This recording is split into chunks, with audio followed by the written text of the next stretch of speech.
কোরআনে সূরা ইব্রাহিমের 7 নম্বর আয়াত আল্লাহ বলেন লা ইন শাকারতুম লা আযীদান্নাকুম ওয়া লা ইন কাফারতুম ইন্না আযাবি লাশাদীদ। তোমরা যদি আমার নিয়ামতের শুকরিয়া ঠিকমতো আদায় করো, আমি আল্লাহ তোমাদের নিয়ামতকে বাড়িয়ে দেব। আর যদি নিয়ামতের শুকরিয়া ঠিকমতো আদায় না করো রে, আমি আল্লাহ নিয়ামত তো রাখবো না, বরং নিয়ামত যা ছিল সেটাও আমি ছিনিয়ে নিয়ে নিব। ইউরিদুনা লিইউতফিউ নূরাল্লাহি বিআফওয়াহিহিম ওয়াল্লাহু মুতিম্মু নূরিহি ওয়ালাউ কারিহাল কাফিরুন। আল্লাহ ডাক দেয়া কয়ে বিশ্বের মুসলমান, না না, গোটা বিশ্বের সকল কোরআনের শত্রুরা, ইসলামের দুশমনেরা মিলে যদি ষড়যন্ত্র করে রে আমার কোরআনের লাইটকে অফ করে দেওয়ার জন্য, আল্লাহ কয় আমার জাতের কসম, না না, কোরআনের লাইটকে অফ করতে পারবে না। যারা অফ করতে যাবে তাদের পরিণতি হবে নমরুদের মতো, তাদের ভয়াবহ পরিণতি হবে রে। না না, কারণ কোরআনের লাইটের জিম্মাদার স্বয়ংকে। চিরাগের आपके इज्जत पर फरोजाद, चिरागेर आपके इज्जत पर फरोजाद, हरा कसदम জানাদিরি শাসে বসুজা। আল্লাহর দেওয়া লাইট কেউ জ্বালাইতে গেলে থাকবো না, বলবো কথা।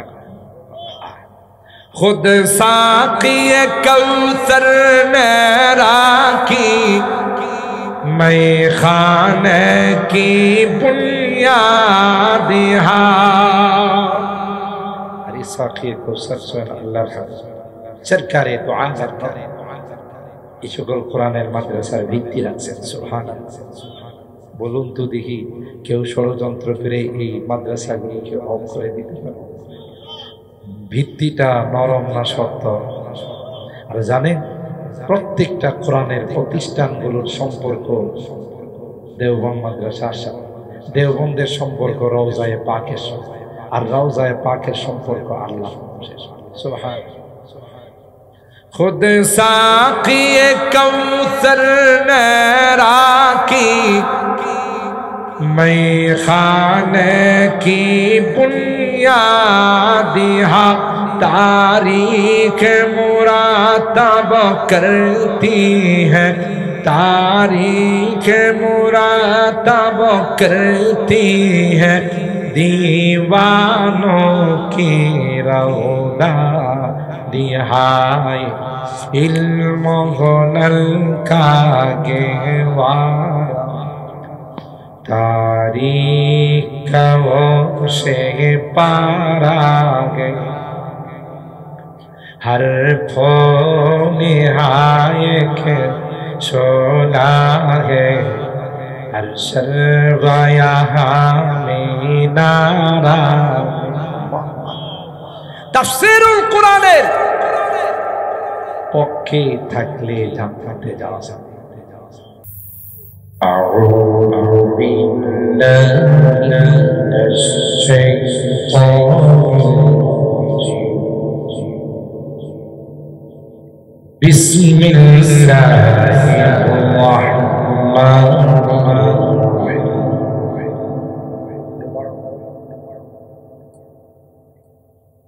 الذين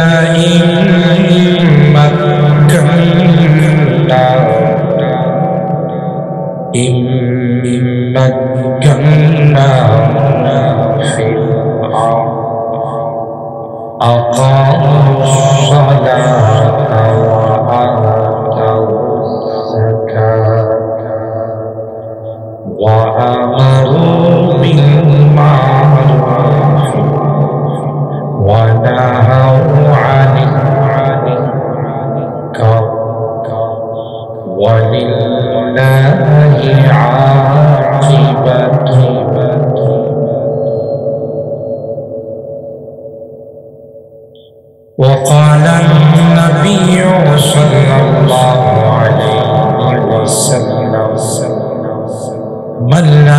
يشكر الناس لم يشكر الله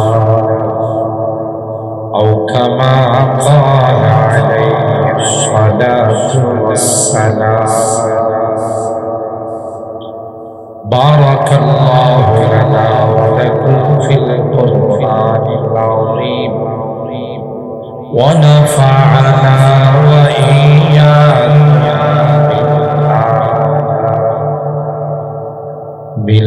بالآيات والذكر الحكيم. صدق الله العظيم وصدق رسوله النبي الكريم ونحن على ذلك لمن الشاهدين والشاكرين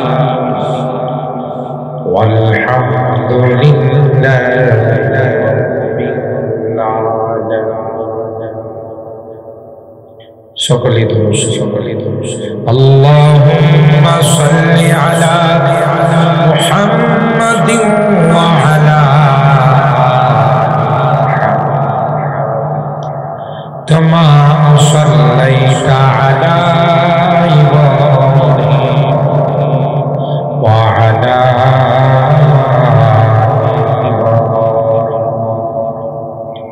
ইন্নাকা হামিদুম মাজিদ. اللهم بارك على محمد وعلى كما باركت على إبراهيم وعلى آل إبراهيم إنك حميد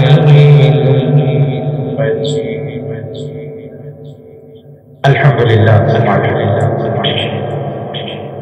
ঐতিহ্যবাহী রাজুখার বাড়িদের উদ্যোগে 3 দিন ব্যাপী 15 দিবস তাফসীরুল কোরআন মাহফিল শেষ দিনে সম্মানিত সভাপতি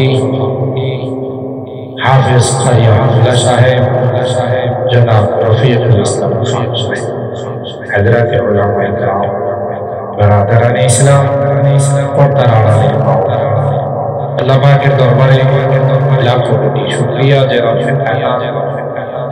গত 2 দিনের আজকের শেষ দিন কোরআনুল কারীমের ছাত্র তাফসীরুল কোরআনের বরকত নেওয়ার জন্য আমাদের কিছু মানুষকে আজকের এই জান্নাতুল মাহফিলে আসার বসার তৌফিক দান করেছেন। এই জন্য অন্তরের অন্তঃস্থল থেকে কালিমাতুশ শুকর আদায় করে জোরে সোরে বলি আলহামদুলিল্লাহ। আপনাদের এলাকার দিদি সন্তান মুফতি মাওলানা মেহেদী সাহেব তার শুকরগুজার আমি সারাক্ষণ যোগাযোগ মেনটেন করেছেন, তাই আল্লাহ তাআলা আমাকেও সময় মতো বসিয়ে দিয়েছেন। যদিও কয়েকদিন যখন ঠান্ডা লাগা আওয়াজ করতেছেন, তারপরও যেহেতু তাই আপনাদের মাঝে উপস্থিত হয়েছি। কোরআনুল কারীমের সূরা আল হজ এর 41 নম্বর আয়াত সরকারে দু আযাম মাহবুব কিবরিয়া সৈয়দুল কাউনাইন সৈয়দুস সাকালাইন হযরত মুহাম্মদুর রাসূলুল্লাহ সাল্লাল্লাহু তাআলা আলাইহি ওয়াসাল্লামের অসংখ্য হাদিস থেকে ছোট্ট একখানা হাদিস পাঠ করেছি। তাফসীরুল কোরআন মাহফিল আধার্স কোনো আলোচনার সম্ভাবনা নেই। তাফসীর মাহফিল হলো একটা টপিক, একটা বিষয়, সেই বিষয়ের উপর কথা বলা, এটাই হলো তাফসীরের তাকাজা। তাই আমি বিষয়টা নিজের থেকে নির্ধারণ করেছি, কর্তৃপক্ষ আমাকে কোনো বিষয় নির্ধারণ করেছিলেন নাই। বিজয়ের মাস ডিসেম্বর মাস, 5ই ডিসেম্বর, 16ই ডিসেম্বর আমাদের মহান বিজয় দিবস। যদিও এখন নতুন করে আমরা আরেকটা বিজয় দিবস পেয়েছি। আগের বিজয় দিবস আছেই, আমরা পাকিস্তান থেকে আমাদের পাকিস্তানকে বাংলাদেশ নামে স্বাধীন হয়েছি। এরপরে অনেক চড়াই উত্তরায়ের পর বহুদিন পর আমরা আবার আমাদের স্বাধীনতা পেয়েছি। স্বাধীন হলেও আমরা পরাধীন ছিলাম। শোষণ, শাসন, জুলুম, নির্যাতন, অত্যাচার ছিল, কম কিছু। আর এই জুলুমের কারণে, নির্যাতনের কারণে, মাজলুমদের বদদুআয় এই বহুদিনের একদলীয় শাসন আমাদের থেকে বিদায় নিয়েছে। আজকে আপনারা একটু জোরে জি বলতে পারতেছেন, একটু জোরে আল্লাহু আকবার বলতে পারতেছেন, একটু জোরে আপনারা এই মোবাইলটা এখানে কালকে দিয়েছেন, একটু স্বাধীনভাবে আমরা একটু কথা বলার সুযোগ দিচ্ছি। এমন একটা দিন আমাদের মাঝে অতিবাহিত হয়েছে, মাহফিলের পারমিশনের জন্য 1 মাস থানায় দৌড়াই যেত, অথচ এটা একটা মুসলিম কোরআনের কথা হবে, সেখানে পারমিশনের জন্য আমাদের থানায় করতে কোথাও কোনো গানের আসর হলে পারমিশনের দরকার। অফিসের মধ্যে সুরমা কালারের বান্ডিল বিলম্বে হতো বা রাত্রির ভিতরে পারমিশন টিপে, ঠিক কিনা বলে? আল্লাহ তাআলা এই জাতীয় অন্ধকার থেকে আমাদেরকে বের করে আলোর মধ্যে নিয়ে আসছেন। এই জন্য আল্লাহর দরবারে আমরা শুকরিয়া আদায় করি, আবার ভিতরের সব বাইরে ভিতরের সব আগের মাইক গত বছর মাইক তো অনেক সুন্দর সার্ভিস দিচ্ছে, সে আমি কোটটা বাড়া করে থেকে আওয়াজ আসছে। আর এই বছরের মাইক তো এখন আমরা গেটে করে ওরা কি পূর্ণতা করে ছোট মানুষরা। এই যে আল্লাহ এই যে এখন পারছেন আগের থেকে চিন্তা করছে হ্যাঁ সব সাউন্ড দিয়ে দিলে পরে সাইকেলগুলো কেমনে চালাবো, তোমার বকশিস দিতে বলবো, বকশিস দিতে ইকো তো দেওয়া নাই, ইকো দিলে তো প্রতিদিনই আর ইকো তো আল্লাহু আকবার বলেন, আল্লাহু আকবার। যাই হোক, ভূমিকায় সময় দেওয়ার সুযোগ নাই। তাই এই স্বাধীনতা সম্পর্কে কিছু বলবো, কারণ আমরা মনে করি কোরআন সুন্নাতের বিজয় দিবস, স্বাধীনতা দিবস, মাতৃভাষা দিবস, এগুলো কোরআনে নাই, এগুলো মানুষে নাই। এমন কোন জিনিস নাই যা সব কিছু আলোচনা। তাই তো কোরআন কমপ্লিটলি জীবন বিধান। যদি সবকিছু না থাকে তাহলে কোরআন কমপ্লিটলি জীবন বিধান হবে কেন? মাতৃভাষা সম্পর্কে কোরআনে আলোচনা সূরা আর-রূম আয়াত নাম্বার 22, ওখানে মাতৃভাষা নিয়ে আল্লাহ আলোচনা করছেন। আর বিজয় দিবস নিয়ে আল্লাহ আলোচনা করছেন সূরা আল-হাজ আয়াত নাম্বার 41। আমি রেফারেন্সটা এই জন্য বলে দিচ্ছি, যারা একটু বাংলা পড়েন আপনারা মিলাই নিতে পারবেন সেই জন্য। আর এখন তো আজানি ডুবে রয়েছে, এখন ফাল্গুন মাসের কিচ্ছা মাঘ মাসে, মাঘ মাসের কিচ্ছা যায় বৈশাখ মাসে, এখন চলবে না। এখন মানুষ এখন অনেক স্টাডি করে, অনেক কিছু বোঝার চেষ্টা তো আসুন এই যে বিজয় এটা আল্লাহ প্রদত্ত। কোন মানুষ তার বাহু গায়ের জোরে বিজয় অর্জন করতে পারে। যেমন আপনাদেরকে একটা ছোট্ট এক্সাম্পল, মক্কার কাফেররা 1000 কাফের আবু জাহিল্লার নেতৃত্বে অস্ত্রে শস্ত্রে সজ্জিত হয়ে এরা বদরের পাড়ে উপস্থিত হয়েছে, তাই না? ইসলামের প্রথম যুদ্ধ বদরের যুদ্ধ। সে বদরের যুদ্ধে মুসলমানদের সংখ্যা ছিল মাত্র 300। তাদের কোনো অস্ত্র নাই, শক্তি নাই, বাহন নাই, কিচ্ছু নাই। সেই মদিনা থেকে 150 কিলোমিটার পায়ে হাইটা বদরের যুদ্ধে আসছে।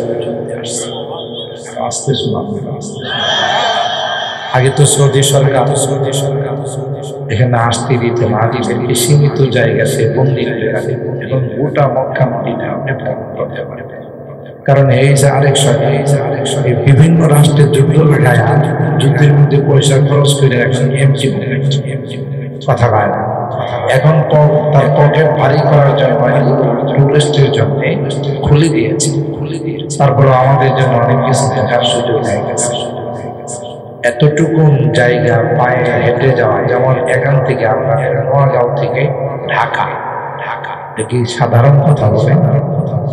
সাহাবায়ে কেরাম পেটে নাই ভাত, ক্ষুধার্ত, শরীর হয়ে গেছে, মদিনার আবহাওয়া মুআফিক হয় নাই, সেজন্য জীর্ণ শীর্ণ হয়ে গেছে। সেই মুহূর্তে আল্লাহর অর্ডার হলো অন্তরের প্রান্তে উপস্থিত হবে আবু জাহেলের নেতৃত্বে একদল 1000 সশস্ত্র যোদ্ধা আসছে। তখন আল্লাহ পাক রব্বুল আলামিনের দরবারে বিজয়ের জন্য দোয়া করছেন কে? আল্লাহর হাবিব দোয়া করছেন কে? আল্লাহর হাবিব হাত মোবারক তুলে আল্লাহর কাছে, আল্লাহ এই যুদ্ধের মধ্যে যদি আমাদের পরাজয় হয়ে যায়, আমরা যদি পরাজিত হয়ে যাই, আল্লাহ পৃথিবীর মধ্যে কেউ তোমার নাম স্মরণ করার থাকবে না। এ মালিক, যদি ইসলামকে তুমি বিজয় করতে চাও, পৃথিবীর জমিনে যদি তোমার নামটা টিকে রাখতে চাও, তাইলে আসমান থেকে তোমার কাছে আমরা সাহায্য চাই। কে হাত তুলছেন? আল্লাহর নবীদের হাত কি ফেরত আসে? জোরে বলে। আবার সেই পবিত্র মদিনার মধ্যে সেই পবিত্র জায়গাতে হাত তুলছেন, কথা বলেন ঠিক কিনা? সাহাবায়ে কেরাম আল্লাহর নবীর সাথে হাত তুলে আমিন আমিন বলছেন, ঠিক কিনা বলেন? বুখারী শরীফের হাদিসে আসে, হাত্তা ইউরা বায়াদু ইবতাই, হাত মুবারক এমন ভাবে উঠাইছেন যে বগল মুবারক দেখা যায়। হযরত আবু বকর আল্লাহর পয়গম্বরের হাতে ধরে বলেন, পয়গম্বর, আমার মনে কয় রে আল্লাহ আপনার হাতকে কবুল করে নিয়েছে। আপনি হাত এমনি জিবরাইল আমিন টাটকা আয়াত নিয়ে নাযিল হয়ে গেছে, আর বলতেছেন, ওগো আল্লাহর নবী, ওগো আল্লাহর হাবিব, আপনার হাত আল্লাহর আরশ পর্যন্ত চলে গেছে। আপনি যুদ্ধের ময়দানে নামেন, প্রথম পর্যায়ে আল্লাহ 1000 ফেরেশতা দিয়ে সাহায্য, দ্বিতীয় পর্যায়ে 3000, তৃতীয় পর্যায়ে 5000, 1000 সশস্ত্র যোদ্ধার মোকাবেলায় 313 জন। তাও এরা নিরস্ত্র, এরা হলো সশস্ত্র। বুঝছে? সাহাবায়ে কেরাম কি নিরস্ত্র, কোন অস্ত্র নাই। অস্ত্র কি জানেন? খেজুরের ডাল। আপনাদের নোয়াগাঁও খেজুরের ডাল দিয়া যদি 22 বছর পোষাক কাটবো, সারা জিন্দেগি পোষাইলে কাটবো, কিন্তু সেই খেজুর ঢাল দিয়ে সাহাবায়ে কেরাম তখন কাফেরদের গলার মধ্যে আঘাত করত, তলোয়ারের চাইতে আরো দ্রুত গতি দিয়ে তাদের মাথাটা দেহের থেকে বিচ্ছিন্ন করে। কারবালারে টোটাল বিজয়টা মুসলমানদের পক্ষে চলে আসলো। এই কাফেরের বড় বড় লিডার গুলো বিনা হিসাবে জাহান্নামে গেল না, কথা কয় না। এদের হিসাব নিকাশ নিয়ে সময় নষ্ট করে লাভ আছে।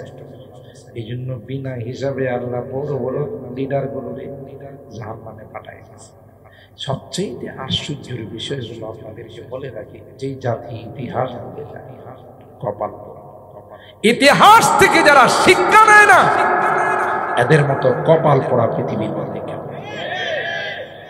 বদরের যুদ্ধের মধ্যে সবচেয়ে বড় লিডার ছিল, হ্যাঁ, চিফ কমান্ডার ইন চিফ যাকে বলা হয়, সেনাবাহিনী প্রধান, মিস্টার আবু জাহেল।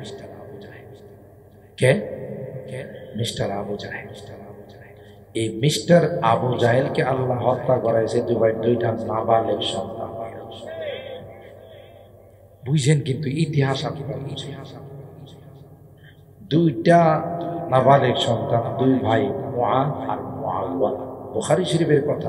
এখন তো বুখারী শরীফ না কইলো একজন বলে বুখারীতে নাই, মানি না।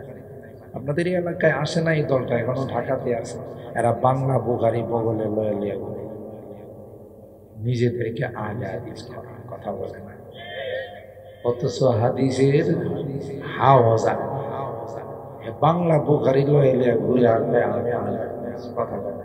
আর মারুফ জাহিদ হিসাবের মতো, সাদের শাহ হুজুরের মতো, মুবারকুল্লাহ শাহ হুজুরের মতো বড় বড় হুজুরের মতো কিচ্ছু জানে না, কথা পায় না। এই জানে যে নিজের বেশি জানে হলো আস্থা শয়তান। যেমন শয়তান না নিজের বেশি পণ্ডিত মনে করছে, এই পণ্ডিত মনে করার কারণে আল্লাহ ঘাড়ে ধইরা করে তাহলে জান্নাত থেকে বেরো, মাখরুজ মিনা ফাইন্নাকা রাজিম ওয়া ইন্না আলাইকা লানাতি ইলা ইয়াউমিদ্দিন। খবিশ কোথাকার, আমার সামনে তুই যুক্তি বেশ পণ্ডিতি করে, অতি পণ্ডিতে বেশি পণ্ডিতের বেশি চালাকি গলায় ধরে কথা কয় না। বুখারী শরীফের হাদিস। দুই ভাই মার কাছে বলল, মা শুনছি বদরের যুদ্ধে আজকে বড় লিডারটাই, কাফেরদের বড় সর্দারটা, মা তুমি একটু দোয়া দিবা, আমরা দুই ভাই নিয়ত করছি হেরে শেষ না করা পর্যন্ত তোমার কুলে আসবো। আরো জোরে বলেন আল্লাহু আকবার। কুলে মা ও তো ওই জাতীয় মা, মাথায় হাত দিয়া কয়, বাবা আমিও যদি শহীদের মা হইতে পারি আমার কথা। আপনারা বিশ্বাস করবেন না, গত সংগ্রামে, গত যে নতুন স্বাধীনতার সংগ্রামে আমরা মিলাইছি হাদিসে অনেকগুলো বদরের যুদ্ধের সাথে মিলে গেছে। দেখছেন না, নিজের সন্তানের পিঠে হাত বোলায় কয়, যা দেশের জন্য তুই যদি শাহাদত বরণ করতে পারো আমি আনন্দে পারো। কি পর্যায়ে গেছিল আপনি চিন্তা করেন। মা তার সন্তানকে, কলিজার টুকরা সন্তানকে বের করে দিয়ে দেন, যা তাও দেশের মানুষ মুক্তি পান। বুঝেন? কিন্তু আমি কোনো পক্ষে বিপক্ষে বলতেছি না, বাস্তবতা অনুধাবন কর। কেউ যদি অন্য পক্ষের থাকেন, আই এম সরি, আপনারা মাফ করে দিয়ে, আমি এই জাতীয় বক্তব্য দিই না, কিন্তু বাস্তবতার আলোকে কথা বলতেছি। আপনি দেখেন এরপরে কি হলো, মা তাদের পিঠে হাত বোলাই দিয়ে দিল। হযরতে আব্দুর রহমান ইবনে আউফ রাদিয়াল্লাহু তাআলা তার কাছে গিয়ে দুইটা পিচ্ছি দিতেছে, চাচা বড় শয়তানটা, বড় শয়তান, সুবহানাল্লাহ। আব্দুর রহমান ইবনে আউফ বলেন, প্রথমে দুইটা পিচ্চিকে দেখার পর আমার মনে হয়েছিল এরা আমার খেদমতে আসছে, এরা মনে হয় কিন্তু না না, এদের টার্গেট দেখলাম, এরা টার্গেট নিয়ে আসছি বড়। অবাক হয়ে গেলাম, কই কি রে, আমরাও সাহস করতে পারি নাই, দুইটা পিচ্ছি যে সাহস করছে। আব্দুর রহমান ইবনে আউফ ফি রিওয়ায়াতিন আব্দুল্লাহ ইবনে মাসউদ বললেন, কিছুক্ষণ পর ময়দানের মধ্যে দেখা যায় আবু জাহেল দুশমনদেরকে, সৈনিকদেরকে কাতার বন্দী করতেছে। আমি তখন দুই ভাইকে বললাম, তোমাদের টার্গেট ওই যে দেখা যায়। তিনি বলেন, আল্লাহর কসম, আমি অবাক হয়ে গেলাম, ইশারা করতে দেরি হয়, দুইটা ভাই আবু জাহেলের উপর বাস পাখির মতো ঝাঁপিয়ে পড়তে দিয়ে হয় না। আমার চোখের সামনে দুইটা ভাই বাস পাখির মতো মনে হয় যে ছো মেরে ফালাই দিছে। এই দুই পিচ্চির মনে এত বড় সাহস কে দিল? একটু জোরে বলতে হবে, কে শক্তি দিছে? কে ফালাই দিয়া দুইটা ভাই সিনার উপরে উঠা বসছে, আল্লাহু আকবার। সিনার উপরে উঠা বসার পরে আবু জাহেল জিজ্ঞাসা করে, তোরা কি আনসার না মুহাজির? তখন কয় আমরা আনসার। ফালাউ কাতালানি গায়রু আক্কা, হায় রে কপাল, আনসারীরা সাধারণত কৃষি কাজ করে, এই জন্য আবু জাহেল আফসোস করে, হায় রে শেষ নিঃশ্বাসটা বলো কৃষকের কোলা হয় না, হাতে আমার দিতে হবে। আমার জাতি ভাইরা যদি আমারে কাটতো, হত্যা করতো, তাও মনটা একটু বুঝ দিতে পারতাম। কৃষকের গোলা ভাইরে দিয়া আমারে গলার মধ্যে তলোয়ার চালাইছে, আল্লাহু আকবার। আচ্ছা, আল্লাহ পাক কি বড় বড় সাহাবায়ে কেরামদেরকে দিয়া মারাইতে পারতেন? জবাই করতে পারতেন না? দুইটা পিচ্ছিরি পাঠাইছেন কে? যে যত বড় দুশ্মন হা, যত বড় পাওয়ারফুল হা, তাকে আল্লাহ তত ছোট জিনিস দিয়ে শেষ করে। যেমন আমার অনেক বয়ানে আছে, আপনারা জানেন যে ইন্টারন্যাশনাল হারামজাদা, দেখি লোকাল হারামজাদা না আন্তর্জাতিক হারামজাদা। এটাকে শুধু বাংলাদেশের প্রেসিডেন্ট ছিল না, গোটা বিশ্বের, বলেন বলেন, গোটা বিশ্বের প্রেসিডেন্ট ছিল। এর আল্লাহ মারাইছে প্রতিবন্ধী মশা দিয়ে, ঠিক না? যে মশা বিশ্বরোড যাওয়ার পথে, সরাজ যাওয়ার পথে সিএনজি অ্যাক্সিডেন্ট করে তার হাতও নাই পাও নাই, সেগুলো ক্যারেজ দিয়ে চলে। এইরকম এক প্রতিবন্ধী মশা দিয়া আল্লাহ নমরুদ ধরে নাকে দিয়ে ভিতরে ঢুকাই দিছে। ভিতরে ঢুকে হাত নাই পাও নাই, মুক্ত আছে, কথা কয় না। এই মুখ দিয়া সিরিজ ঢুকায় আর কামড়ায়, কই মগজে। আল্লাহু আকবার। এখন নমরুদ্দার নিজের হাতের থাফরায় কামড় বন্ধ হয় না। লোক রাখছে একটা খাট্টা খাট্টা নজর, জিগাই স্যার আমার চাকরি শুধু জুতা দিয়ে বেরিয়ে কথা পায় না। চাকরি কি? আমার মাথার মধ্যে জুতা দিয়ে পিটাই, তোর বেতনও দিব বেশি, বোনাসও দিব, 3 বেলা খানা আছে, আর বাইরে থেকে যদি খানা বেশি লাগে আর একবেলা বাড়াই না, কথা পায় না। এই লোক রাখছে জুতা দিয়া পিটানোর জন্য, ওই বেটা জুতা দিয়া পিটাই। নমরুদ একদিন বেটারে দিছে, বেতন দিয়ে আমি থাকা খাওয়া আমার, বোনাস আমার, তোর যদি খাওয়া বেশি লাগে আরো 2 বেলা খানা বাড়াই দেব, আসতে পিটাস কা জরিপি থেকে। আপনি দেখছেন নি কারবারটা? এই জুতার সিস্টেমটা করছে কে? অথচ গোটা বিশ্বের বাদশা, সাধারণ কথা না। হফতে আকলিম কা খজানা আজ হ্যায় ওয়া জিনকে সাথ গৌর মে জায়েঙ্গে কল वो পাবরহানা খালিহা। আজকে মিয়া বড় বড় কথা কবি কি কই জানে? তুমি আমেরিকার প্রেসিডেন্ট হতে পারো, তুমি রাশিয়ার প্রেসিডেন্ট হতে পারো, তুমি চাইনার প্রেসিডেন্ট হতে পারো, ঠিক ওই মরার সময় সব খুলনা ল্যাংটা করায়া তোমার বিদায় দিবা। कैसे कैसे ताजदारा बादशाह चलो से ओ खजीना बाला खाना शाना शौकत क्या हुई। কত বড় বড় অট্টালিকা ছিল, আলিশান ডুপ্লেক্স বাড়ি, আইরি বলা হয় যে স্বর্ণ দিয়ে সাজানো ছিল, ঠিক না? কত বড় বড় রাজা বাদশা ছিল। ও খাজিনা বালা খানা শানা শৌকত কিয়া হুই। তোমার গেল কোথায় এই আলিশান বিলি? গেল কোথায় তোমার এই মাতপুরি বাহাদুরি, তোমার অহংকার? কথা বলেন ঠিক কিনা? कैसी कैसी खूबसूरत शाहजादियाँ रानियाँ, कैसी कैसी खूबसूरत शाहजादियाँ रानियाँ, तन बदन सब गल गई है, शक्ल सूरत क्या हुई। ए যুবতী মারা একটু সুন্দরী হইলে বাপরে, মেকআপ টেকআপ কইরা উল্টা পাল্টা হাইটা হেলে দুলে হাইটা আমার যুবকদেরকে একটা যুবতী 10টা যুবকের 10টা করে। এই জন্য আমার অনেক বয়ান আছে, আমার অনেক বয়ানে আছে। আমি বলি বর্তমান বাংলাদেশের রাষ্ট্রীয় আইন হলো কোন যুবক যদি যুবতীদেরকে ইফটিজিং করে তাহলে 10 বছর সশ্রম কারাদণ্ড এবং 10,000 টাকা জরিমানা।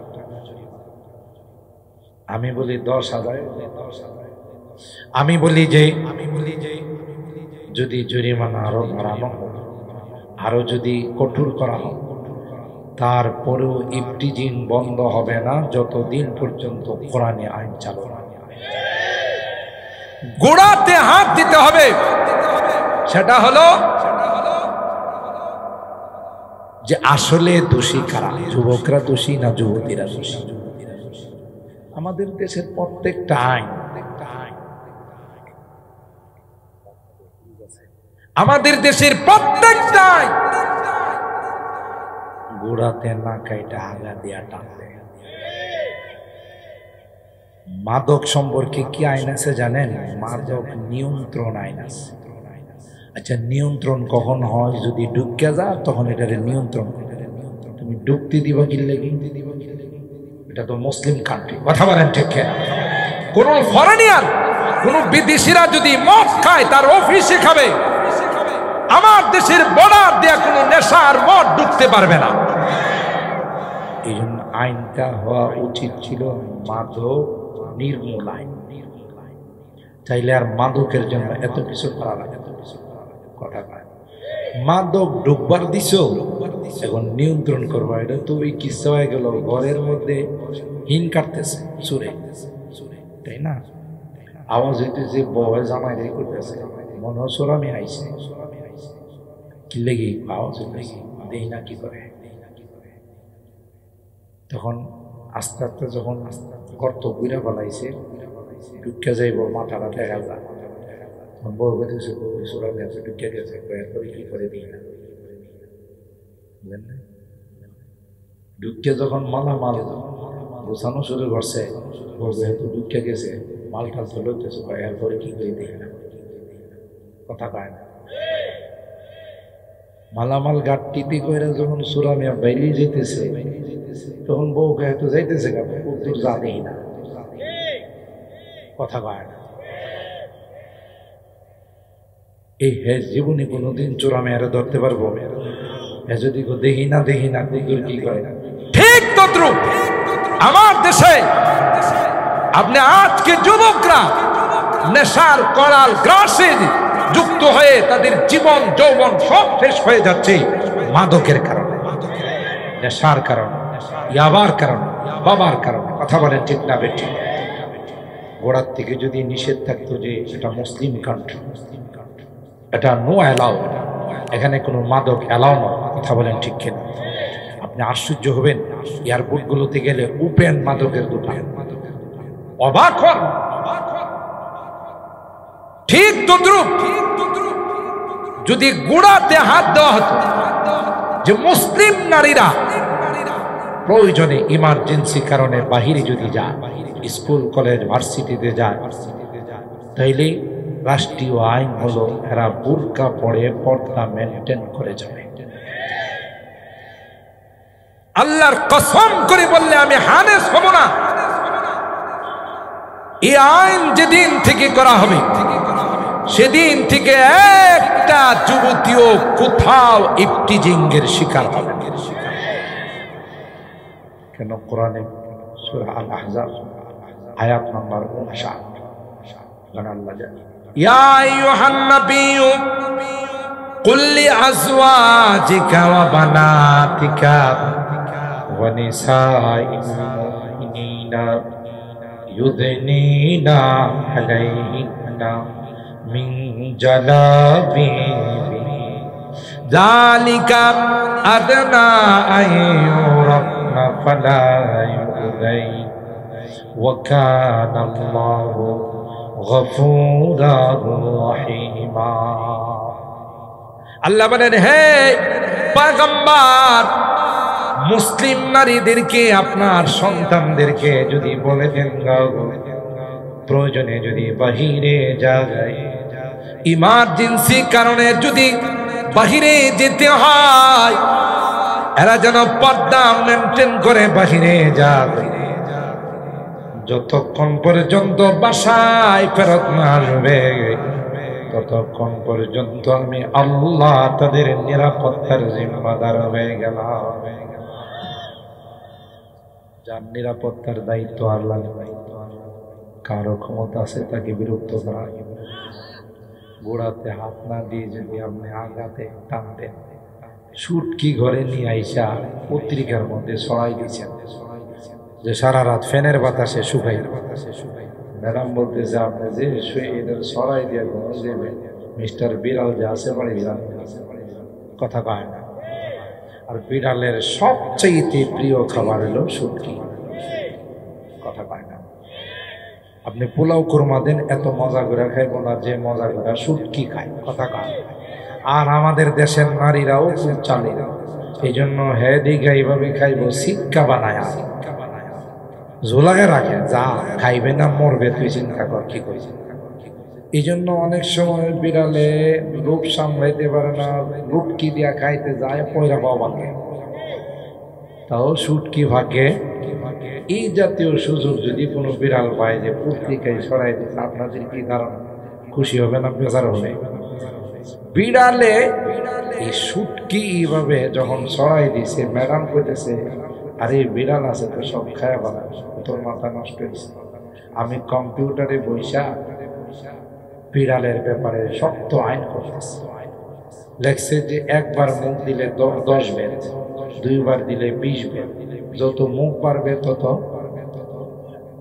এই কথা বড় করে লিখা কম্পিউটারে কম্পিউজ করে শুটকির মাঝখানে ঝোলাই দিছে, আর নিচে লেখছে আদেশ ক্রমে কর্তৃপক্ষ।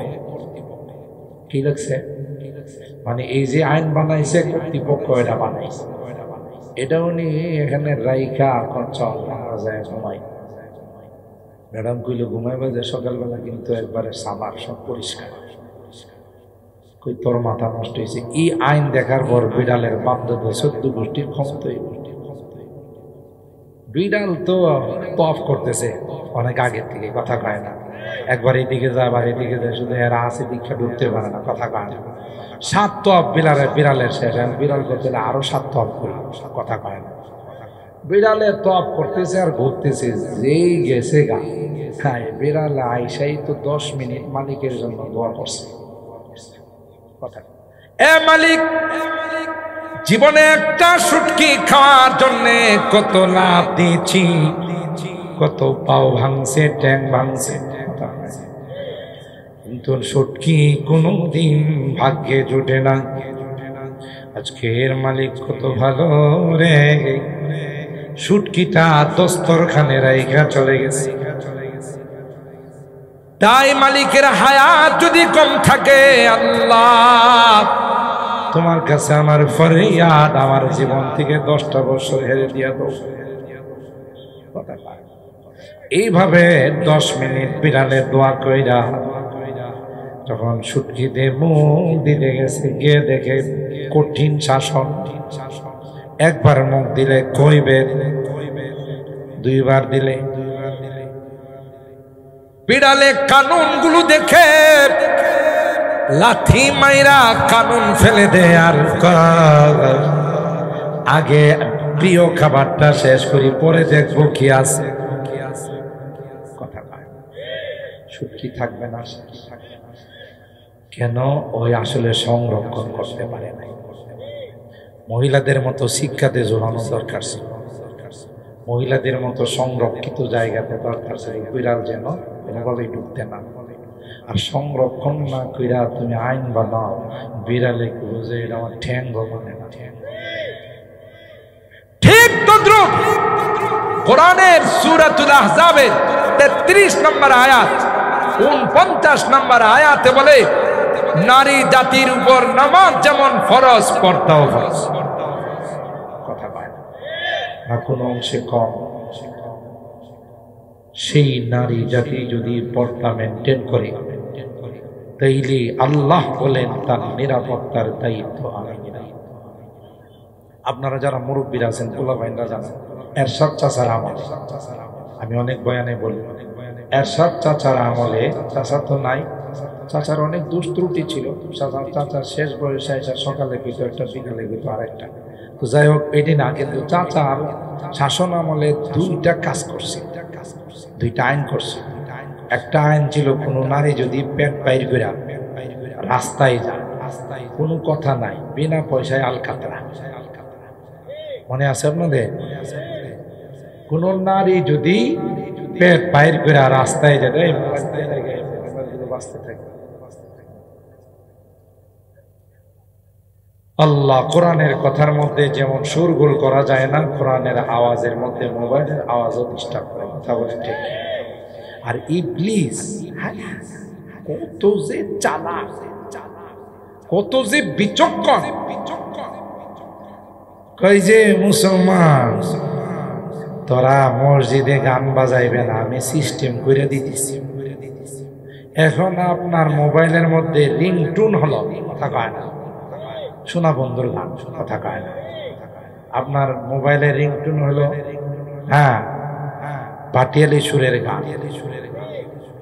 এখন যেই আপনি নামাজে দাঁড়াইছেন, ইমাম সাহেব যতই বলো মেহেরবানি করে মোবাইল ফোনগুলো বন্ধ রাখুন, মসজিদে যতই লাল কালি দেয়া লেখা থাকুক মোবাইল ফোন বন্ধ রাখি, কিন্তু ইবলিস চা আপনার সাথে যারা আত্মীয়তার সম্পর্ক আছে, আপনি যখন আল্লাহু আকবার এমনি ইবলিস চা ওই বলে সারা দিন আপনার কোনো ফল আসে নাই। যেই নামাজে দাঁড়াইছেন আল্লাহু আকবার করে, এমনি আপনার সোনা বন্ধুর গান বাজা শুরু হয়েছে। আর ইবলিসে তালি বাজায় আর কই জানেন, গান বাজাইবে না মসজিদের ভিতরে, কথা কয় না। এটা হলো ইবলিস আর পুলিশ। তো একটা আইন করছিল যে যারা পেট খুলে বের হবে, পেটের মধ্যে আলকাতরা লাগাই। আল্লাহর কসম, সামান্য, তিনি তো কোন হিসাবে করছেন আমি জানি না, সামান্যতম ইসলামের ছোঁয়া লাগার মতো একটা আইন করছে, যেটা ইসলাম সমর্থন করে। এই কারণে হিন্দু মহিলারাও রাস্তায় গেলে বড় বেলা যদি লাগিয়া যা, কি লাগিয়া যা, আলকাতরা, যদি লাগিয়া যা মানে আলকাতরা লাগিয়া। আর একটা আইন করছিল, পুরুষে যদি বড় বড় চুল রাখে, এই জাতীয় কিছু লোক দেখছেন না, দেখছেন? হ্যাঁ, পুরুষ চুল বড় করে লম্বা করে রাইকা খোপা বানাই রাখে। কিরে তোরে কি আল্লাহ কইছে তুই চুল বড় রাইকা খোপা বানাইতে, তুই পুরুষ হইছস, মহিলা হইতে পারছিলেন? লাআনাল্লাহুল মুতাশাব্বিহিনা ওয়াল মুতাশাব্বিহাত, যারা পুরুষ হয়ে নারীদের সাদৃশ্য অবলম্বন করে, নারী হয়ে পুরুষের সাদৃশ্য অবলম্বন করে, তাদের উপর আল্লাহর অভিশাপ।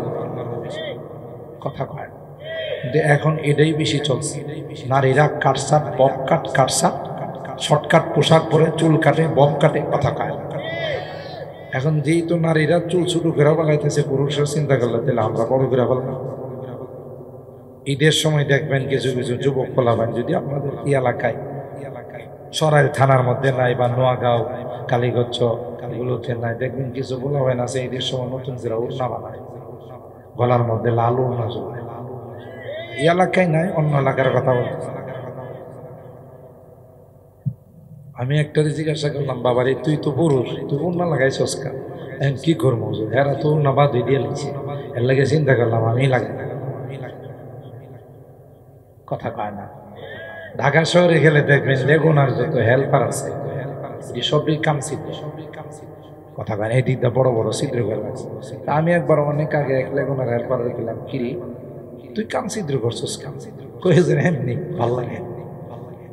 আবার কই কি জানেন, এখন তো ঢাকা শহরের মহিলারা নাক ছিদ্র করে না, কান ছিদ্র করে না। মহিলাদের এই সংস্কৃতিটা একবারে বিদায় হয়ে যাবে, আমরা ছিদ্র করা শুরু করে দিয়েছি। কথা বলেন ঠিক কিনা? নারীরা এখন শর্টকাট কাপড় চোপড় পছন্দ করে, শর্টকাট চলা পছন্দ করে, আর পুরুষরা নারীদের মতো বড় বড় চুল রাখা পছন্দ। এটা হলো অভিশাপ। তার আইন ছিল কোন বড় চুলওয়ালা পুরুষ যদি দেখা যায় সোজা সেলুনে ঢুকাই দিবেন, বিলামি দিবেন। সেলুনে গিয়া অন্য কিছু না, সেলুনওয়ালারে বলবেন মেশিন চালাও, জিরো দিয়া মেশিন চালাও, কি দিয়া, আর জিরো দিয়া টান দিলে একবারে সফান সফা সব পরিষ্কার, কথা কয় না। তাইলে এই সামান্য ইসলামের ছোঁয়া লাগার মতো একটা আইন করেছিলেন, যে আইনের কারণে এই প্রভাব বিস্তার করছে। নারীরা শালীন পোশাক পরে বের।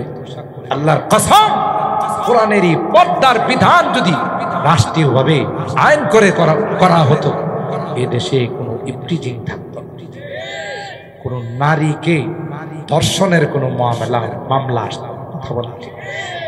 কারণ কোরআনে আল্লাহ কি নাই যেগুলো রাখে, মনে আছে? তাহলে স্বাধীনতার কথা কোরআনে আছে না নাই? বিজয়ের কথা কোরআনে আছে না নাই? আমি যে আয়াতে কারিমা তিলাওয়াত করেছি, এই মহান বিজয় দিবস সম্পর্কে আল্লাহ আলোচনা করেছেন। সুবহানাল্লাহ। আল্লাহ বলেন, এ বাংলাদেশের মুসলমান, মাত্র 9 মাসের সংগ্রামে স্বাধীনতার নিয়ামত পেয়েছ, বিজয়ের নিয়ামত পেয়েছ, তোমরা পাও না। আমি আল্লাহ তোমাদেরকে দান করেছি। বিশ্বের অনেক জাতি যুগ যুগ ধরে স্বাধীনতার জন্য, বিজয়ের জন্য সংগ্রাম করে যাচ্ছে, তাদের কপালে বিজয় জোটে নাই।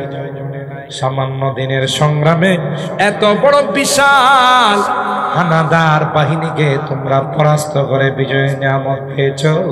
না রে না, এটা তোমরা পাও না, আমি আল্লাহ তোমাদেরকে দান করেছি। কোরআনে সূরা ইব্রাহিমের 7 নম্বর আয়াত, আল্লাহ বলেন, লা ইন শাকারতুম লা আযীদান্নাকুম ওয়া লা ইন কাফারতুম ইন্না আযাবি লাশাদীদ। তোমরা যদি আমার নিয়ামতের শুকরিয়া ঠিকমতো আদায় করো, আমি আল্লাহ তোমাদের নিয়ামতকে বাড়িয়ে দেব। আর যদি নিয়ামতের শুকরিয়া ঠিকমতো আদায় না করো রে, আমি আল্লাহ নিয়ামত তো রাখবো না, বরং নিয়ামত যা ছিল সেটাও আমি চিনিয়ে নিয়ে নিব। শুরুতে যে কথা বলেছি, কত সংগ্রাম, কত মিছিল মিটিং, কত মানববন্ধন, কত বড় বড় আকারে, কিন্তু আল্লাহর ইচ্ছা ছিল ছাত্র জনতা দিয়ে আল্লাহ ক্ষমতা শেষ করাই দিবে। এরা তো বড় বড় মানুষের তুলনায় বাচ্চা, কথা বলেন ঠিক ঠিক। আল্লাহ পাক যখন কারো উপরে নারাজ হয়ে যায়, খুব ভালো করে তখন আল্লাহ তাকে শেষ করতে সময় লাগে। এটা আপনি হন, আমি হই, যে কোনো রাজনৈতিক দল কোরআনের বিরুদ্ধে যখন যাবে, আপনি কোরআনের মাদ্রাসাগুলোকে ব্যাঙ্গের ছাতার মতো বলা হতো, কোরআনের মাদ্রাসাকে সন্ত্রাস জঙ্গিবাদ প্রজনন কেন্দ্র বলা হতো, কোরআনের মাদ্রাসার বিরুদ্ধে ষড়যন্ত্র হতো, কোরআনের মাদ্রাসাগুলোতে যায় তল্লাশি চালাইতো অস্ত্র তালাশ করার জন্য, অস্ত্র পাইতো কুরবানি গরু জবাই করার সুযোগ। অথচ যেখানে দৈনিক 2-3টা রাজনৈতিক অস্ত্রের মহড়া হয়, যে সকল ভার্সিটি ওখানে যাইতো, কোরআনের মাদ্রাসাকে বিশ্বের দরবারে কলঙ্কিত করার জন্য পরিকল্পিতভাবে তাতে কি কোরআনের মাদ্রাসা কমে গেছে? কমছে? ষড়যন্ত্রের কারণে কোরআনের মাদ্রাসার উপরে কোনো প্রভাব ফেলতে পারছে? কোরআনের মাদ্রাসাগুলোর দায়িত্ব কে নিয়েছিলেন? যেই কোরআনের দায়িত্ব, যেই ইসলামের দায়িত্ব স্বয়ং আল্লাহ নিয়েছেন, গোটা বিশ্ব ষড়যন্ত্র করে তার কোনো কিছু করার ক্ষমতা নাই। কথা বলেন ঠিক কিনা?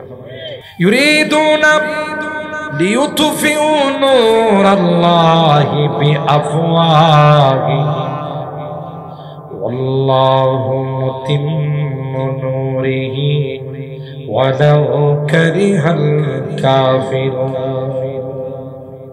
আল্লাহ ডাক দেয়া কয়ে, বিশ্বের মুসলমান, না না, গোটা বিশ্বের সকল কোরআনের শত্রুরা, ইসলামের দুশমনেরা মিলে যদি ষড়যন্ত্র করে রে আমার কোরআনের লাইটকে অফ করে দেওয়ার জন্য, আল্লাহ কয় আমার জাতের কসম, না না, কোরআনের লাইট কেউ অফ করতে পারবে না। যারা অফ করতে যাবে তাদের পরিণতি হবে নমরুদের মতো,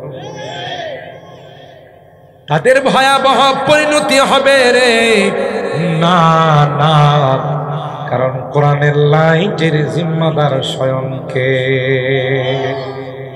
চিরাগের के इज़्ज़त बर फरोज़द, चिरागेर के इज़्ज़त बर फरोज़द, हरा कसदम জানাতিরি শাসে বসুজা। আল্লাহর দেওয়া লাইট কেউ জ্বালাইতে গেলে থাকবো না, বলবো কথা। खुद साक़ी कौसर ने राखी, मैं खाने की बुनियाद अरे साक़ी कौसर सुन अल्लाह सरकार दुआ करते এই সকল কোরআনের মাদ্রাসার ভিত্তি রাখছেন। সুবহানাল্লাহ। বলুন তো দেখি, কেউ ষড়যন্ত্র করে এই মাদ্রাসাগুলোকে অফ করে দিতে পারে? ভিত্তিটা নরম না শক্ত? আর জানেন, প্রত্যেকটা কোরআনের প্রতিষ্ঠানগুলোর সম্পর্ক দেওবন্দ মাদ্রাসার সাথে, দেওবন্দের সম্পর্ক রওজায়ে পাকের সাথে, আর রওজায়ে পাকের সম্পর্ক আল্লাহ। সুবহানাল্লাহ। खुद साक़ी कौसर ने राखी, मैं खाने की बुनियाद तारीख मुरातब करती है, तारीख मुरातब करती है, दीवानों की रौदा दिहाय इल्म गुनल का गेवारा, तारीख वो से पारा गे, हर फो निहाय के शोला है, हर शर्वाया में नारा। তাফসীরুল কোরআনের পক্ষে থাকলে জান্নাতে যাওয়া যাবে, বিপক্ষে গেলে জাহান্নামে। কথা বলেন ঠিক কি? আল্লাহ তাআলা ক্লিয়ার ভাবে বিজয়ের নিয়ামতের কথা বলে দিয়েছেন। এই নিয়ামতের শুকরিয়া হলো 1 নাম্বার আকামুস সালাত, নামাজ কায়েম করা। 1 নাম্বার কি? নামাজ কায়েম করার অর্থ হলো শুধু নিজে পড়া, রাষ্ট্রীয় আইন করে যে নামাজের সময় কোনো অফিস খোলা থাকতে পারবে না। আমরা আজকের এই তাফসীর মাহফিল থেকে জোরালো দাবি জানাবো, আগামীতে তারাই পার্লামেন্টে বসবে যারা নামাজকে বাধ্যতামূলক করবে। কথা বলেন ঠিক না? আর যারা নামাজকে বাধ্যতামূলক করবে না, নিয়ত থাকলে তারা পার্লামেন্টে বসতে পারবে। আকামুস সালাত, নিজেও নামাজ পড়বে, রাষ্ট্রের যারা আছে তাদেরকে নামাজের জন্য বাধ্য করবে। কি হবে জানেন? সংক্ষেপে বলে দিচ্ছি, সময় শর্ট। এই একটা নিয়ামতের শুকরিয়া আদায় করলে, এই একটা আল্লাহর বিধান যদি বাংলাদেশে চালু করা হয়, আমি বারবার যদি আল্লাহর কসম করে বলি, বাংলাদেশের কোথাও কোনো চুরি, ডাকাতি, দুর্নীতি, সুদখোর, ঘুষখোর থাকবে না। এখন যে দেশের সাবেক প্রাইম মিনিস্টার নিজেই বলছেন, আমার পিওনি যদি এত দুর্নীতি করে তাহলে অন্যদের কি অবস্থা? কথা পায়। আর এইরকমের একটা স্লোগান আপনারা মুরব্বীরা শুনছেন, আমরা তো ছোট ছিলাম, যে দেশ যিনি স্বাধীন করেছিলেন স্থপতি রাষ্ট্রপতি জাকির হোসেন, তিনি বড় আফসোস করে বলছেন, মানুষ দেশ স্বাধীন করে স্বর্ণের খনি পায়, তেলের খনি পায়, আর আমি দেশ স্বাধীন করে চোরের খনি পাইছি। কথা কয় না? ঠিক কিনা বলে? কতটুকু আফসোস করে তিনি কথাটা বলছেন। এক নামাজ রাষ্ট্রীয় আইনে যদি নামাজের বিধান হয়ে যায়, আল্লাহ কোরআনে বলেছেন, ইন্নাস সালাতা তানহা আনিল ফাহশাই ওয়াল মুনকার ওয়া লাযিকরুল্লাহি আকবার। এক নামাজ মানুষকে অশ্লীলতা, বেহায়াপনা, দুর্নীতি, চুরি, ডাকাতি সবগুলো থেকে মানুষকে বিরত রাখতে হবে। কোরআনের কথা সত্য না মিথ্যা? আপনি আইন করে দেখেন, তার ফলাফল পান কিনা? আপনি তাকান আফগানিস্তানের দিকে, কথা বলেন ঠিক কিনা? ইমারতে শরিয়া, ইসলামী শরিয়া আজকে গোটা বিশ্বের অমুসলিমরা তাদেরকে মডেল বানাইছে, তাদেরকে ফলো করে আইকন আর আইডল বানায় যে এমন উন্নত পৃথিবীর কোন রাষ্ট্র করতে পারে না। এরা পদ্মা সেতুর বাজেট পাল্টাইছে আফগানওয়ালারা 20 বার, বরং যা বাজেট করে তার চেয়ে আরো কোষাগারে ফেরত দেয়। কত বড় অনেস্ট, সৎ হলে এমন হয়, কথা বলেন ঠিক কিনা? আর আমরা এতটাই অনেস্ট, রাস্তাঘাট যদি বরাদ্দ আসে পাকা করার জন্য, যেদিন করা হয় এর আগের দিনে ভেঙে যায়, কথা কয় না। তাহলে কি মজবুত মাল লাগাইছে, কথা বলে। আর ব্রিজ করার সময় রডের পরিবর্তে কি দেয়? শুধু কি ব্রিজরে বাঁশ দেয় না, আমরাও বাঁশ দেয়, কথা কয় না। আমরা রে কি লাগি বাঁশ দিয়ে পেলাম? আমাদেরও কিছু দোষ আছে। আমরা নির্বাচনের সময় একটা ভোট 10 জনের কাছে বিক্রি করি, কথা কয় না। একটা ভোট 10 জনের কাছে বিক্রি করি, আর ওই পেটাও পোস্টার করে, যেই পোস্টারে লেখা থাকে আপনার মূল্যবান ভোটখানা দিয়ে জনসেবার সুযোগ লেখা থাকে না? আপনারা জানেন, আপনারা তো বুঝেন না, বাংলা ডিকশনারি তো হাতান না। সেবার একটা অর্থ আছে খাওয়া। হিন্দুরা দেখেন কব যে আমরা আমি একটু সেবা করে আসি, মানে খায়া আসি। তাইলে হে নির্বাচনের আগে আপনার নামে, আপনার এলাকার নামে যত বরাদ্দ আসবে এটি খাওয়ার ফতোয়া নিয়ে নিছে। জনসেবার সুযোগ দিন মানে কি? আপনাদের নামে যত বরাদ্দ আছে সবগুলো আমার খাওয়ার সুযোগ, কথা কয় না। তাইলে তো আমরা তারে ভোট দিয়ে এই সুযোগ দিয়ে দিছি, আর হে খাইব না তো কি করবো? একটা ভোট কেনার জন্য আপনারা 5,000 টাকা দিছে। রাত্রের আধারে আপনারা সুরমা কালারের নোট দিয়ে গেছে 2টা, আর আপনি 2টা, একটা দিয়ে গেছে, তারে কইছেন যে আপনি কোনো টেনশন করেন না, ভোটটা আপনি দেব। যে 2টা দিছে এরা আধা কিলোমিটার আগাই দিছেন, আর কইছেন আমার ভোটটাও দেবো, তোমার শাশির ভোটটাও দেবো। আরেকজন 3টা দিয়ে গেছে, এরা আগায় আর ফিটে হাত গোলায় কয় আমার বাপ দাদা কেউ নাই, হেদের ভোটটাও দেবো, কথা কয় না। আরেকটা সময় গেছে নির্বাচনের সময়, আপনি ভোট দিতে গেছেন, লিস্টে হাতায় করে চাচা আপনার ভোটটা তো হয়ে গেছে, আপনি কষ্ট করে আসবেন, এটা আমরা বরদাস্ত করি নাই, এই জন্য তখন বলে চাচা তোমার চাচার ভোটটা তো হয়ে গেছে, তোমার চাচির ভোটটা দাও, কথা বলেন ঠিক কিনা? তোমার চাচির নামটা দেখ, তো চাচির নাম বাইরে করে রাখো, চাচিও ভোট দিয়ে গেছে, আসলে চাচি মারা গেছে। তো এইবার মাথায় হাত দিয়ে এর সাথে 20টা বছর সংসার করলাম, আয়সা নির্বাচনের দিন ভোটটা দিয়ে গেল, আমার সাথে দেখা দাও করে, কথা কয় না। এই মার্কা ভোট ছিল, ভোট একটা আমানত, সৎ, যোগ্য, অনেস্ট, দিনদার মানুষকে দেখে ভোট দিবেন, তাইলে আপনাদের কোন রকমের, আমাদের কোন রকমের হয়রানির শিকার হতে হবে না, কথা বলেন ঠিক। আকামুস সালাহ, 1 নম্বর কর্মসূচি হলো এই নামাজ। 2 নম্বর বলে ফেলছি শর্টকাট, আতাউজ যাকাত। ধনীরা যদি আমার দেশে যাকাত আদায় করতো, এত গরিব গোরাবা যেখানে যান সেখানে পাই। এখন দোকানে যান, মার্কেটে যান, হোটেলে যান, মুড়ে যান, দেখবেন শত শত ফকির মিসকিন। যাকাতের এক বিধান যদি সমাজে বাস্তবায়ন হতো রাষ্ট্রীয়ভাবে, এই রাষ্ট্রে কোনোদিন কোনো ফকির মিসকিন গরিব অসহায় মানুষ থাকতো না। সবচাইতে সফল দারিদ্র বিমোচন কর্মসূচি হলো যাকাত। আজকে যাকাত কয়জনে দিই? ঢাকা শহরে, বড় বড় শহরে কিছু শিল্পপতিরা যাকাত দিলে 2 মাস আগে পত্রিকায় অ্যাড দেয় যে অমুক শিল্পপতি অমুক মাসের এত তারিখে যাকাত দিবে। গরিব মানুষগুলো একটা লুঙ্গি আনার জন্য সকাল থেকে যায়, লাইন দিয়ে বসে থাকে। এরপরে পারাপারি ধাক্কা ধাক্কি আয়ে পরে মানুষ মারা যায়, কথা বলেন ঠিক কিনা? এটার নাম যাকাত দেওয়া না?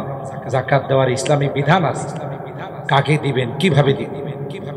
স্বাধীনতার নিয়ামত, বিজয়ের নিয়ামতের 2 নম্বর শুকরিয়া হলো ঠিক মতো যাকাত। বলে যাচ্ছি শুধু কোট করে, যেহেতু আমার সময় শেষ, এই জন্য 3 নম্বর হলো ওয়া আমারু বিল মারুফ, সৎ কাজের আদেশ।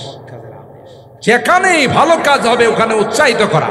তাফসীর মাহফিল হলে যুবকদেরকে, তাফসীর কমিটিকে ডাইকে নিয়া, বাবা তোমরা একটা ভালো কাজ করতেছো, আমার তৌফিক নাই, নাহলে আমি 5,000 টাকা দিতাম, 2,000 টাকা দিতাম। সুবহানাল্লাহ। তাহলে আর আগামী বছর তাফসীর করবো না করবো না? নারী আমাদের মুরব্বীরা তো আমাদেরকে উৎসাহিত করছে, আমাদের মুরব্বীরা আমাদেরকে দান কইরা আমাদের তাফসীর মাহফিল চালিয়ে রাখার জন্য আমাদেরকে সৎ সাহস যোগাইছে। কথা বলেন ঠিক কিনা? সৎ কাজের আদেশ, অসৎ কাজের নিষেধ। যেখানেই কোনো খারাপ কাজ হবে সেখানেই বল প্রয়োগ করে হলো সেটা নিষেধ করতে। আপনাদের নোয়াগাঁওয়ের মুরব্বীরা যুবকরা মিলে আজ থেকে পণ করে নেন, যে কোনো বিয়ে শাদীর মধ্যে গায়ে হলুদ আর মরিচের নামে কিছু করতে দেওয়া হবে না। মরিচ বুঝেন তো? ও সারা জিন্দিগি শুনছি গায়ে হলুদ, আপনি আবার নতুন কথা বলতে গেলেন গায়ে মরিচ। আরে ড্যাক্স লাগায় কিছু বলা পাইন বিলা পাইন, নাচে না নাচে না, তাহলে নাচে মানুষ কখন? জাল লাগলেই তো কথা কয় না, শুধু নাচানাচি করতে কি হয়েছে জ্বলতেছে কথা কয় না। তাহলে নিশ্চয়ই এর আগে গায়ে মরিচ লাগাইছে, এরপরে গায়ে হলুদ। গায়ে হলুদ আর মরিচের নামে নাচানাচি হবে?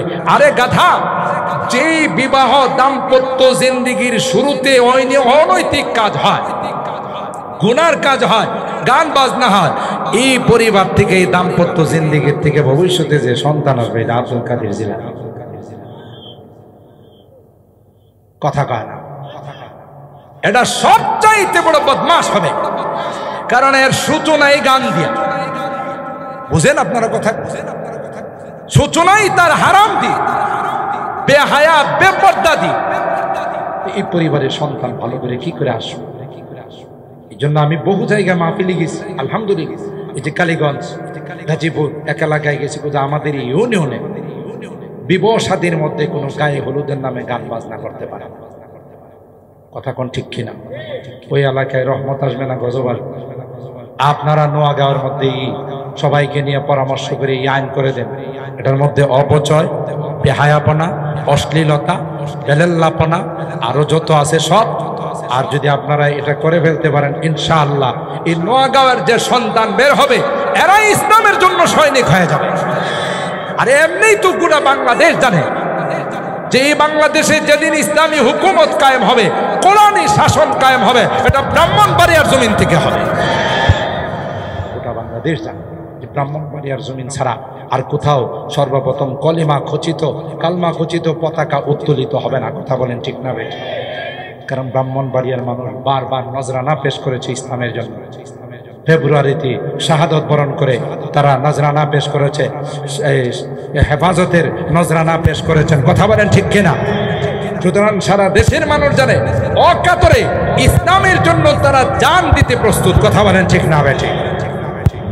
তাই আপনাদেরকে বিনয়ের সাথে বলে যাব, এগুলো পরামর্শ করে আলেম ওলামাদের সাথে এগুলো কায়েম করেন, দেশের মধ্যে জান্নাতি হাওয়া আসুন। কথা বলেন ঠিক না বেঠিক? সময় বেশি দিতে পারলাম না, এই জন্য দুঃখিত। আবার কখনো যদি সুযোগ হয় ইনশাআল্লাহ আরো একটু সময় দিয়ে আলোচনা করব। যে কয়েকটা কথা বিজয় দিবস সম্পর্কে, বিজয়ের মাস হিসাবে আপনাদের সামনে খেদমতে আলোচনা করলাম। আল্লাহ তাআলা এরপর আমাদের সকলকে আমল করার তৌফিক দান